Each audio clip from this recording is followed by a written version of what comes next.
A cargo ship burns in the Strait of Hormuz. The weapon that hit it cost $20,000 and flew at the speed of a motorcycle. The interceptor missile that tried to stop it cost $1 million. That is the drone problem. And right now, Gulf states fighting it are being advised by Ukrainian soldiers who learned to beat it with a Soviet gun designed in 1957. Not a missile, not AI. A quad-barrel 23mm cannon firing 3,400 rounds per minute. The math has not changed. Neither has the solution. The Shilka is not in the Gulf, and that is exactly the problem. If you want to understand why Cold War gun physics is the answer to a 21st century drone crisis, subscribe. We break every system on this channel down to the same level. Now here is the problem that forced this gun to exist. The Strait of Hormuz is 21 nautical miles wide at its narrowest point. 2 shipping lanes, a few miles across each. Roughly a fifth of the world's oil passes through them every day. Iran's Shahed 136 drone is 3.5 meters long, weighs 200 kilograms, and flies at 185 kilometers per hour, about 51 meters per second, powered by a piston engine you could find on a motorcycle. Its radar cross-section is approximately 0.01 square meters, smaller than a seagull. It costs between $20,000 and $50,000 to build. Iran can produce around 10,000 per month. At that price point, the drone is not a precision weapon, it is an economic attack. The goal is not to destroy a specific target. The goal is to make defense so expensive that you eventually stop defending. That requires a different kind of answer. Not more capability, a lower cost per shot. The engineering problem is this. You need fire volume high enough to guarantee a hit on a small, slow target. You need a tracking system fast enough to acquire that target in seconds. And you need a platform mobile enough to reposition before the next wave arrives. Most systems get 2 of those. A towed gun gives you volume and cost. A missile battery gives you tracking and range. A mobile platform gives you positioning. Getting all 3 from one system is where it gets hard.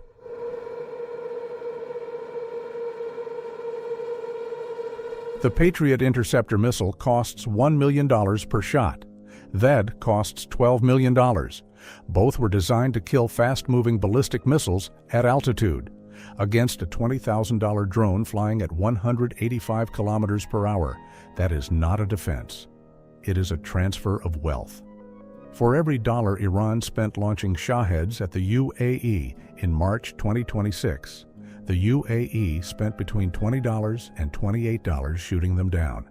That ratio does not survive a campaign measured in months.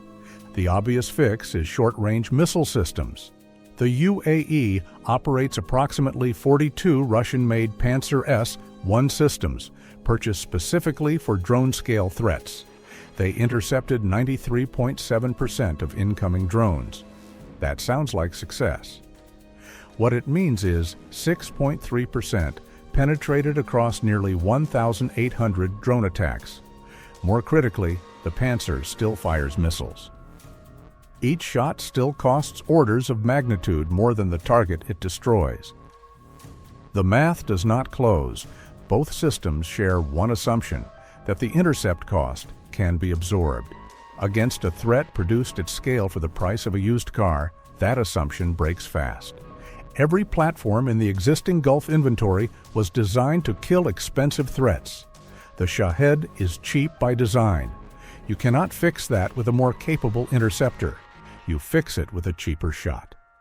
The ZSU-23-4 Shilka, 4 water-cooled 23mm autocannons on a tracked chassis, built in 1965, still the closest thing to a correct answer.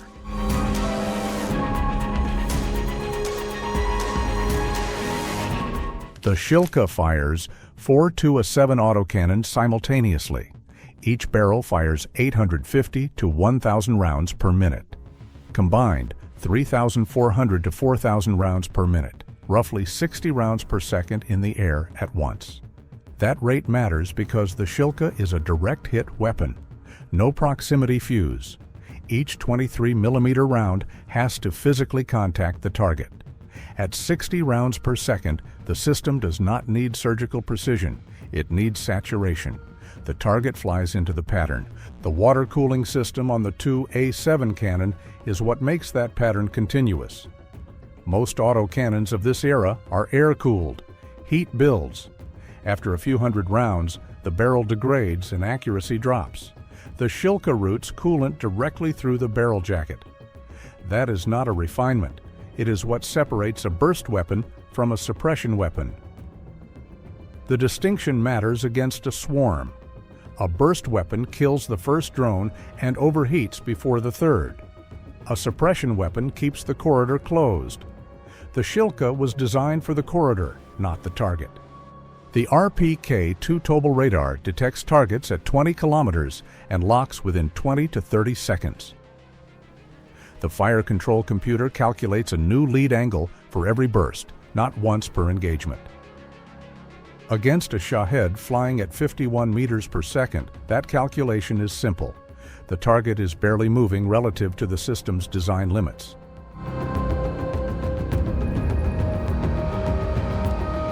A standard 23mm round costs a few dollars. A full burst of 3 to 10 rounds costs under $50. A shahed costs at minimum $20,000. That is a 400 to 1 cost advantage per engagement in favor of the gun. Contrast that with a Patriot engagement, $1 million per shot against a $20,000 target. That is a 50 to 1 cost advantage in favor of Iran. The Shilka flips the equation. The attacker is spending more per drone than the defender is spending per kill. That is the only math that holds across a sustained campaign. Scale it up. Iran launched more than 3,560 shahed drones in the first 2 weeks of the conflict. At $1 million per Patriot intercept, defending against that wave costs $3.56 billion. At $50 per gun burst, the same wave costs under $180,000 to engage. That is not a rounding difference. That is the difference between a defense that holds and one that bankrupts itself before the stockpile runs out. Ukraine learned this under live fire. In January 2026 alone, Russia launched more than 4,400 shahed-type drones, roughly 140 per day. Ukraine survived that pace partly because it had gun-based layers that did not draw from the missile stockpile. The Gulf is now running the same calculation with less time to prepare.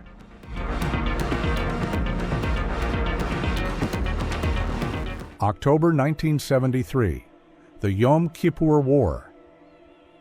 Egyptian air defense batteries deployed ZSU-23-4 Shilkas alongside SA-6, gainful missile systems in the Sinai.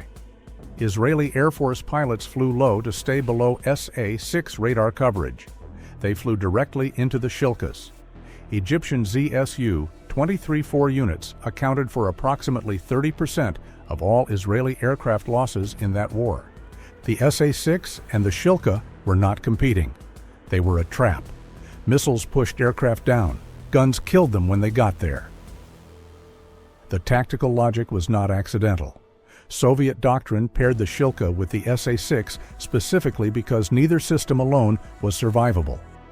The SA-6 had a dead zone below 50 meters. Anything that flew low slipped under the radar. The Shilka owned exactly that altitude band, from ground level to 1,500 meters. Egyptian crews were trained to hold fire until Israeli aircraft committed to a low attack run, then engage from multiple positions simultaneously. The crossfire geometry meant a pilot evading one Shilka flew into the cone of another. The system was not a gun, it was a geometry problem with no correct answer for the attacker.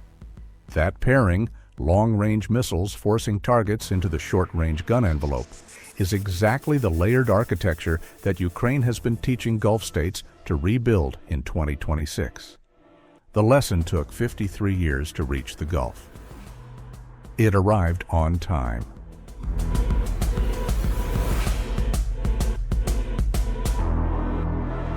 The Shilka has a hard ceiling, effective engagement range 2.5 kilometers, maximum altitude 1.5 kilometers. Anything above or beyond is out of reach. The original radar also struggles with targets flying below 60 meters, where ground clutter masks the return. A shahed on a low sea skimming approach in the Gulf can arrive partially invisible until it is almost inside the engagement window. Range and radar, two limits that have not changed since 1965. Iran's shahed was designed around one assumption, that the defender would spend more to intercept than Iran spent to attack. For every system in the Gulf that relies on missiles, that assumption holds. What the shahed was not designed for is a gun that inverts the cost equation. The drone fleet was optimized for a world where the defense shoots guided rounds. Against unguided volume fire, the math runs in the wrong direction.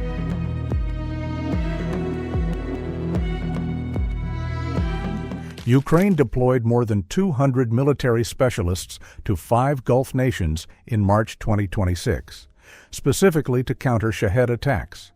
What those specialists brought is not new technology. It is the doctrine built around guns like the Shilka.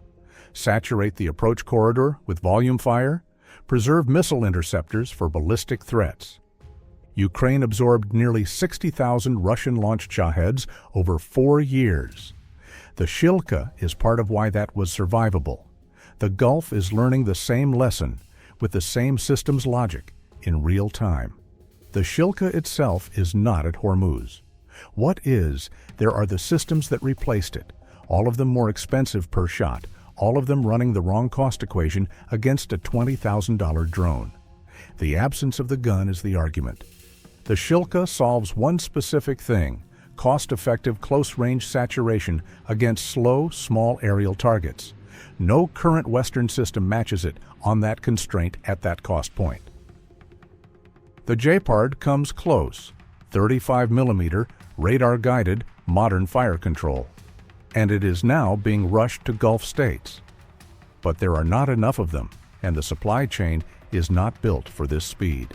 As Shilka stockpiles deplete through attrition in Ukraine and the Gulf runs short of modern gun-based alternatives, the close-range saturation layer goes thin. That gap does not require a sophisticated adversary to exploit. It just requires more $20,000 drones.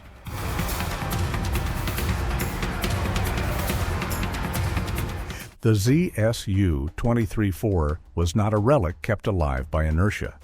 It was a cost equation that none of its replacements could match against cheap threats.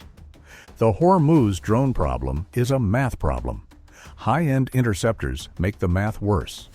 A 1965 Soviet gun makes it better. The gap it fills is real, it is active, and it is not solved. The question is, what comes next when the Shilka runs out of rounds? Subscribe if you want to follow that argument to where it leads.